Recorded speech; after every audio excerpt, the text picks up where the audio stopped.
Hello and welcome to WION Live Broadcast. I'm Ollie Barrett in London, and these are the headlines.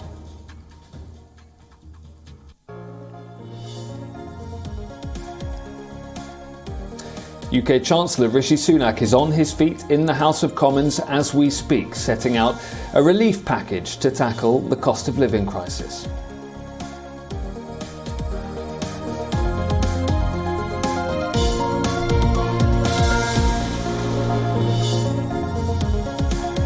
UK car production falls 11% in April compared with the previous year because of chip shortages and supply chain snags made worse by the Ukraine crisis.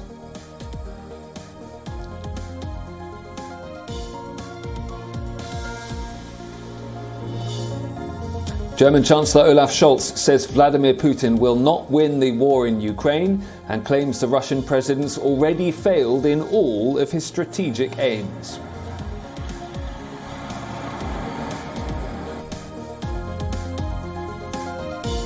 Russia's central bank cuts a key interest rate as authorities seek to rein in the ruble, which has surged in value despite the conflict in Ukraine.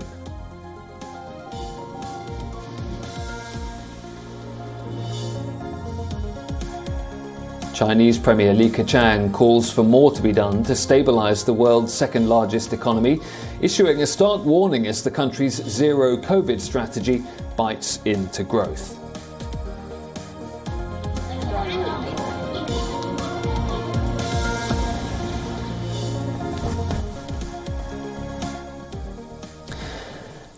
And we'll go straight to the House of Commons, where British Chancellor Rishi Sunak is outlining the government's latest support package in response to the cost of living crisis. Before we go to him, I can tell you that in the last few moments, he has announced a windfall tax on energy companies. He's describing it as a targeted energy profits levy and says it'll raise £5 billion in the first year. Let's go and hear more of what Rishi Sunak is setting up.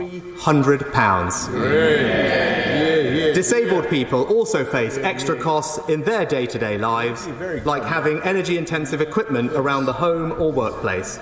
So, to help the 6 million people who receive non-means-tested disability benefits, we will send them, from September, an extra one-off disability cost of living payment worth £150. Many disabled people will also receive the payment of £650 I have already announced, taking their total cost of living payments to £800.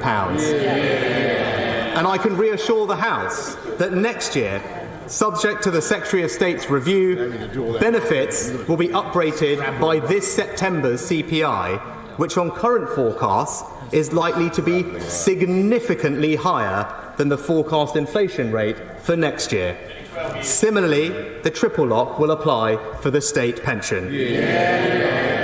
Of course, we recognise the risk that with any policy there may be small numbers of people who will fall between the cracks.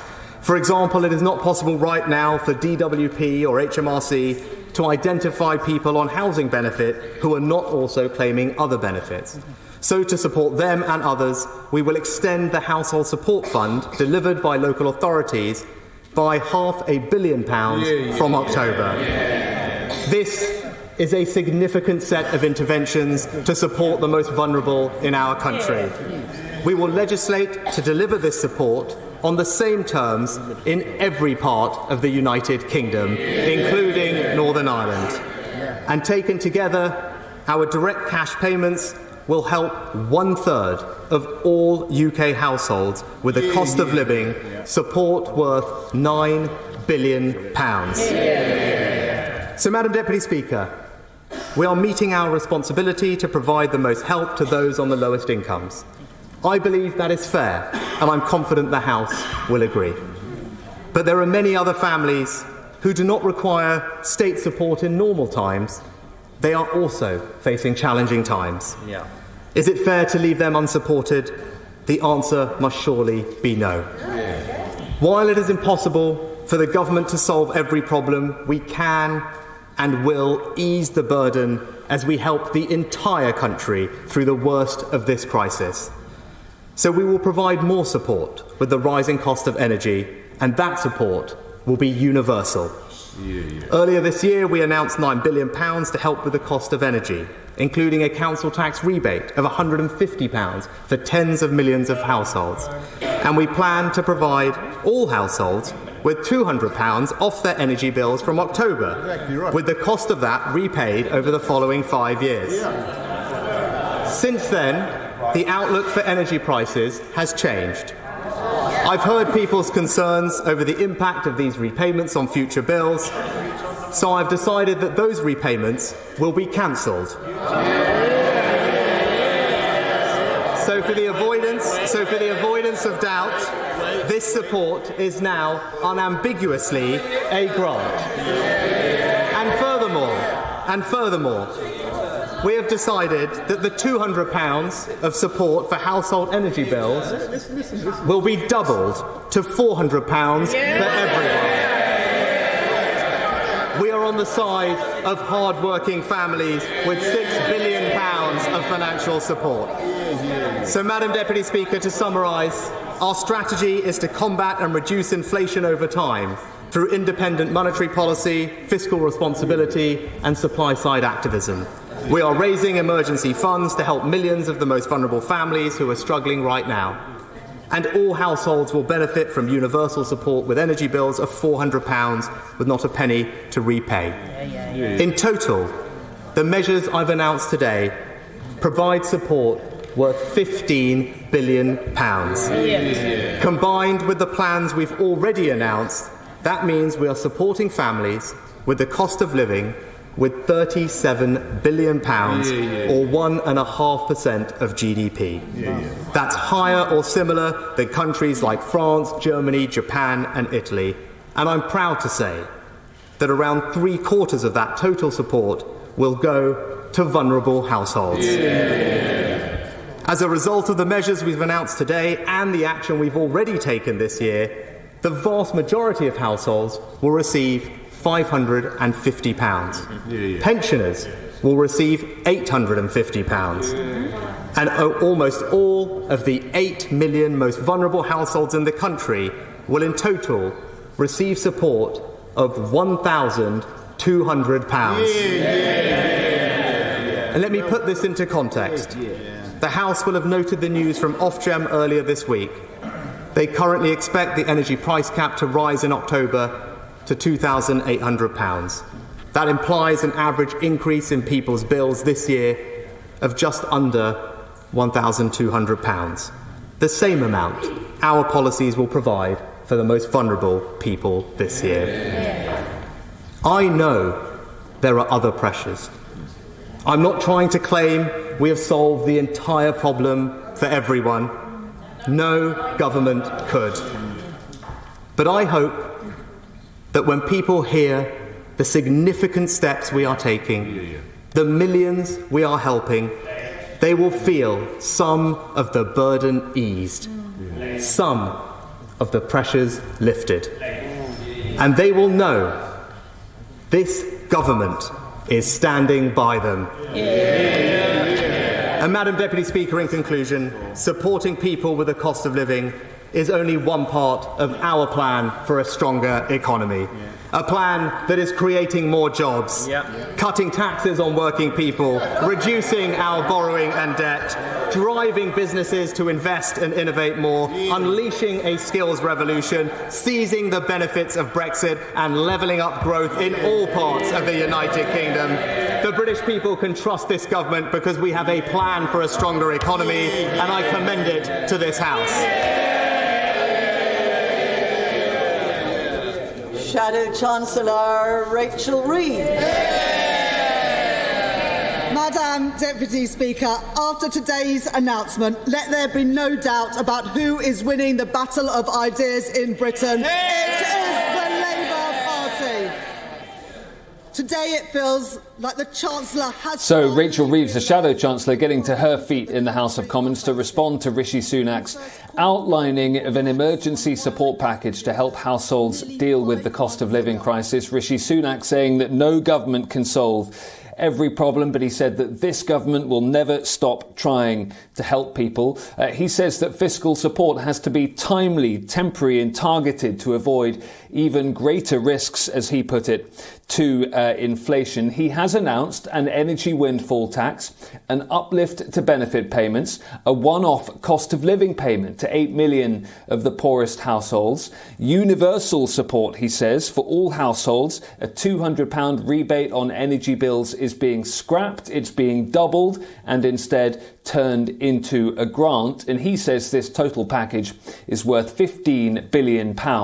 Added to previous support, he says that amounts to £37 billion of support for households in response to the cost of living crisis. Now, you will have heard jeers on the opposition benches as Rishi Sunak outlined some of that package. Now, the reason for that is manifold. One part of the reason for the Labour response to this is that the Labour Party says that the Conservatives have been too slow to get to this support package. They also say that the energy windfall tax is something that they have been calling for weeks and the government has previously been rejecting. So the Labour Party says that is A, a huge U-turn, and B, essentially stealing their policy. They also say that the change in terms of rebates to energy bills is something that they've been calling for as well. So in a sense, there is a lot in this package that actually the Labour Party agrees with, but as I say, they will insist that they have bounced the government to get to this point. The other area of criticism for the UK government is that sceptics believe that the timing of this is related to that Sue Gray report that we were talking about this time yesterday into parties in and around Downing Street. The opposition parties in the House of Commons believe that the government is announcing all of this now to try and distract attention from Partygate. The government would absolutely deny that and insists that now is the right time to set out this extra support. Rishi Sunak, now on his feet in the House of Commons, will take a grilling from opposition MPs.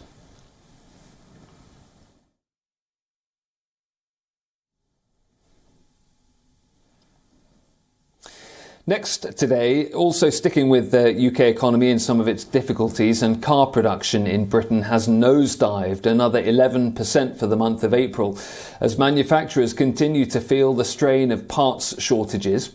Ukraine has been a major source of car parts and automakers have been scrambling for alternative choices. Some 7,000 fewer cars were sold compared to the same period a year ago. Meanwhile, the government will review the Chinese takeover of the British chipmaker factory Newport Wafer Fab. The business secretary will make a national security assessment of that buyout and might force the company to reduce its shareholding back to 14%. The government has 30 working days to carry out its assessment.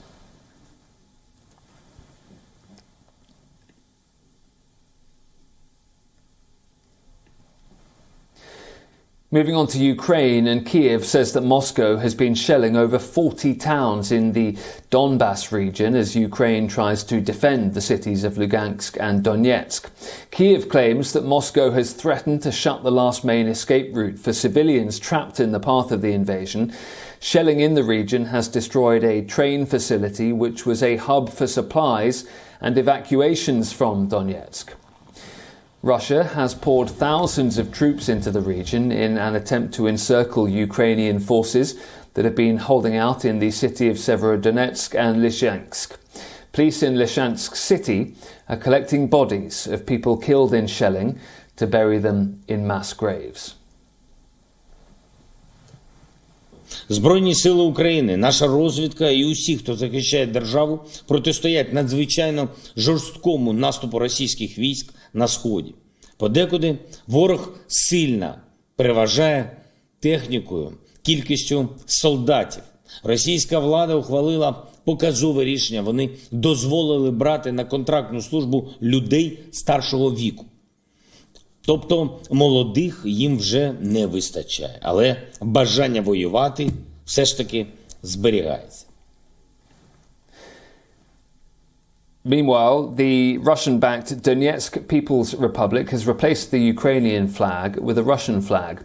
Russian President Vladimir Putin has also signed a decree for the occupied regions of Kherson and Zaporizhia. It simplifies the process of acquiring Russian citizenship and passports. Russian media claims that President Putin has been visiting a Moscow military hospital to speak with soldiers wounded in the war, accompanied by the country's defense minister. Хочет служить. Даже спрашивал разрешение обратиться, чтобы... Так точно. Ну, сейчас не приезжали, не видели? Никак нет, не приезжали. Ну, посмотрят, поймут, что действительно все нормально. Так точно. Поправляйтесь. Спасибо большое. Finland and Sweden, ambassadors and diplomats from those countries have been visiting Turkey to try and get support for their NATO bids. A senior Turkish official says that a meeting with diplomats was positive, but there are no immediate breakthroughs. The advisor to the Turkish president suggested that unless Ankara's demands are met, his government is in no great hurry to resolve the dispute.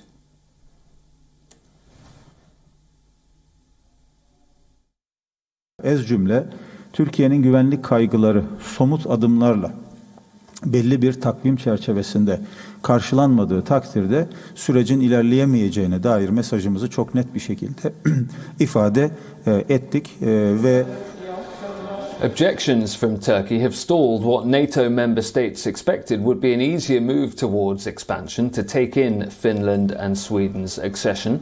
Erdogan's stated demands have included the extradition of people wanted by Ankara, the termination of support for some Kurdish groups, and the lifting of sanctions against Turkey.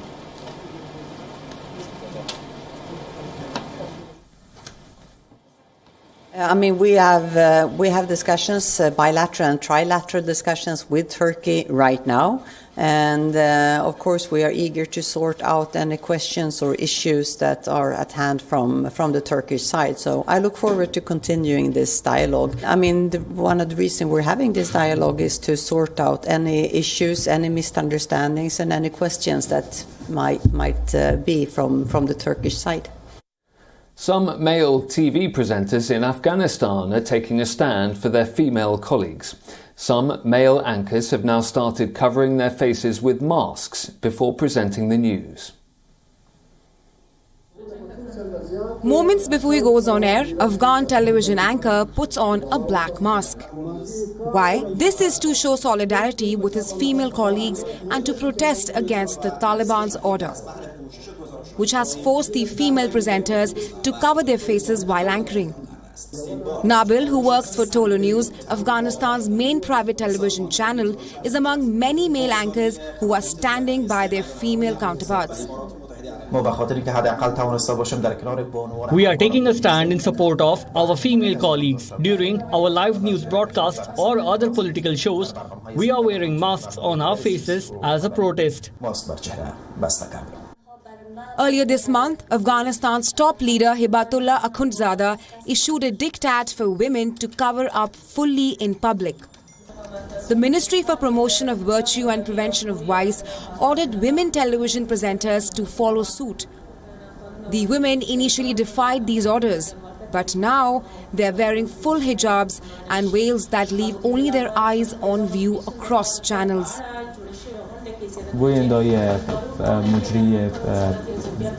We are fine with our female presenters wearing Islamic hijabs, but without masks, because it is difficult to conduct a program with masks for 3 or 4 hours like that.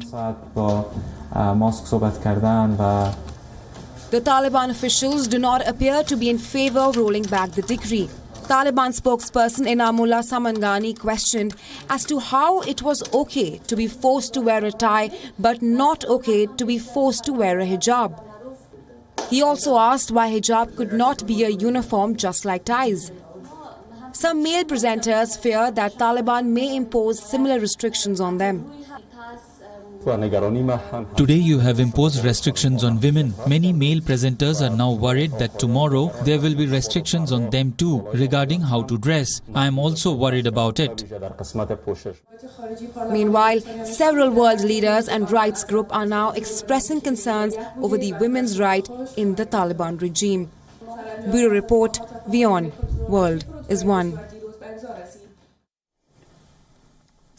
Next to the Hollywood defamation trial, and actor Johnny Depp has taken to the stand again to testify and refute ex-wife Amber Heard's claims of abuse. No human being is perfect, certainly not. But I have never in my life committed sexual battery, physical abuse. Johnny Depp returned to the witness stand to refute his ex-wife Amber Heard's testimony in their multi-million-dollar defamation battle. It's insane to hear heinous accusations of violence, sexual violence,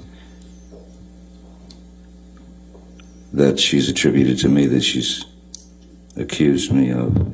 Heard was on the stand for 4 days detailing violent encounters with a drunk and aggressive Johnny Depp. Slapped me across the face. At one point, she said she thought her nose was broken. Depp on Wednesday was asked to describe what it was like to listen to those accusations leveled at him in court. Ridiculous, humiliating, ludicrous, painful, savage, unimaginably brutal, cruel, and all false. And there was more star power on Wednesday. British model Kate Moss appeared by video to quash what Amber Heard called rumors of an altercation in Jamaica when Moss was dating Depp in the 90s. As I left the room, I slid down the stairs and I hurt my back. He came running back to help me and carried me to my room and got me medical attention. Did Mr. Depp push you in any way down the stairs? No. During the course of your relationship, did he ever push you down any stairs? No, he never pushed me, kicked me, or threw me down any stairs. Depp in earlier testimony told jurors that he never hit Heard and argued that she was the one who turned violent. She threw the large bottle. The Pirates of the Caribbean star is suing his ex-wife for $50 million, saying she defamed him when, in a Washington Post opinion piece, she said she was the victim of domestic abuse. Heard has countersued for $100 million, arguing that Depp smeared her when his lawyer said her claims were a hoax. Preparations for Queen Elizabeth's Platinum Jubilee, marking her 70-year reign, are in full swing. Ahead of next week's celebrations, Prince Harry and Meghan's wax figures have rejoined the British family at Madame Tussauds in London. That comes amid reports that Harry and Meghan will indeed join the Queen at a service at St Paul's here in London on Friday of next week. Do stay tuned to WION for all of the build-up to the Queen's Jubilee and coverage on the days themselves. I'm Ollie Barrett. I'll be back at the same time tomorrow. Thanks for watching.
This is right, Arab.